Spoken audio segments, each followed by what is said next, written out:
To fa labari da ɗumi-ɗumi jam'iyyar ADC wato African Democratic Congress ta zama sabon dandalin haɗin gwiwar 'yan adawa a Najeriya. Atiku, Obi sun haɗa kai da sauran shugabanni don ƙalubalantar gwamnatin APC a zaben 2027.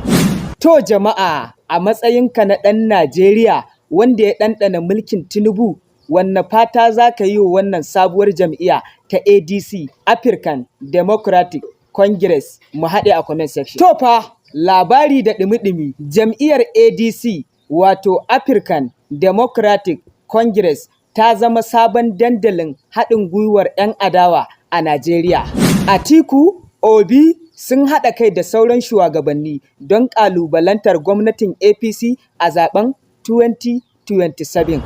To jama'a, a matsayinka na ɗan Najeriya wanda ya ɗanɗana mulkin Tinubu, wanne fata za ka yi wa wannan sabuwar jam'iyya ta ADC African Democratic Congress? Mu haɗe a comment section.